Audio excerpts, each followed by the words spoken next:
Zenitsu के पास कासुगाई crow के बदले स्पैरो क्यों है? देखो, we all know demon slayer corps को अपनी ट्रेनिंग एग्जाम पूरा करने के बाद कासुगाई क्रो दिए जाते हैं, जो कि डीमन स्लेयर के एनिमे में बहुत ज़्यादा इंपॉर्टेंट रोल प्ले करते हैं। और कुछ क्रोस तो इतने ज़्यादा स्ट्रांग होते हैं कि एक लो लेवल डीमन को भी हरा सकते हैं। बट जेनित्सु एक अकेला कैरेक्टर है पूरे एनिमे में जिसके पास क्रो नहीं, एक स्पैरो है जिसका नाम है चांतारो। और चांतारो बाकी क्रोस के तरह बोल भी नहीं सकता। तो देखो, इसके दो रीजन है कि जेनित्सु के पास स्पैरो क्यों नहीं है। लेकिन वो दो रीजन बताने से पहले मैं तुम लोगों को एक चीज बताना चाहता हूँ कि कैसे फॉरेन के कंटेंट क्रिएटर्स कैसे एनिमे फैंस को उल्लू बनाते हैं और तुम बन भी जाते हो। उस कंटेंट क्रिएटर का मैं नाम नहीं लूंगा, मेरा जो वीडियो का टॉपिक है ना उसको घुमा के बस सर्च मार लेना, तुम लोगों को मिल जाएगा। 20 लाख के ऊपर व्यूज है उस बंदे को। तो जेनित्सु के पास स्पैरो क्यों नहीं है? उसने ये रीजन दिया कि स्पैरोज का ना एक ग्रुप हुआ करता था जिसपे ना एक दिन किसी डीमन ने अटैक कर दिया, तो उसमें से चांतारो डर के मारे भाग जाता है और उसके ग्रुप में जितने भी स्पैरोज थे वो सब मर जाते हैं।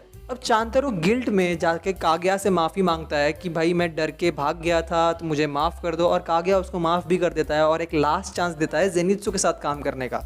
और जेनित्सु और वो दोनों ही फट्टू थे, इसके लिए उन लोगों का जोड़ी भी जमता है। ऐसा कुछ कहानी उस कंटेंट क्रिएटर ने बनाया जो कि फॉरेन का है, और लोग मान भी गए। क्यों? क्योंकि वो इंग्लिश बोलता है। हम हिंदी में बनाने वाले पागल बैठे हैं ना इधर। तो छोड़ो, मैं तुम लोगों को रियल रीजन बताता हूँ जेनित्सु के पास स्पैरो क्यों है और क्रो क्यों नहीं है। देखो, सिर्फ दो रीजन हो सकते हैं जेनित्सु के पास क्रो नहीं एक स्पैरो होने का। उसमें से पहला रीजन है उसकी हियरिंग एबिलिटी। अगर तुमको मालूम नहीं है तो मैं बता देता हूँ, जेनित्सु की जो हियरिंग एबिलिटी है ना वो डीमन स्लेयर में almost one of the best है, क्योंकि वो एक छोटी से छोटी हार्ट बीट भी सुन लेता है दूर दूर तक।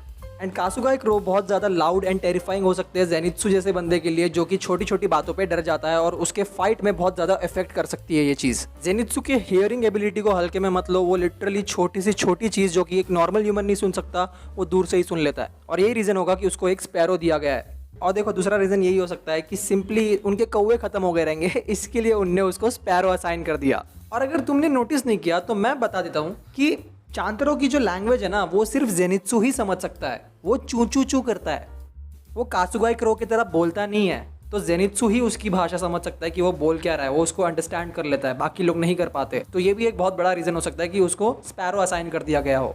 तो यही दो रीज़न थे। तो गाइस, वीडियो को लाइक कर देना और चैनल को सब्सक्राइब करके बेल आइकन, मस्ती कर रहा हूँ, चैनल सब्सक्राइब करके बेल आइकन दबा देना, और इंस्टाग्राम पे जाके मुझे फॉलो कर लेना, क्योंकि उधर बहुत जल्दी मैं गिव अवे करने वाला हूँ और बहुत सारे फास्ट एनिमे के अपडेट्स और रिव्यूज़ ना उधर आते रहते हैं। तो बहुत फन जगह है, अगर तुम एक रियल एनिमे फैन हो तो इंस्टाग्राम पे भी फॉलो कर लेना और इधर सब्सक्राइब भी कर लेना।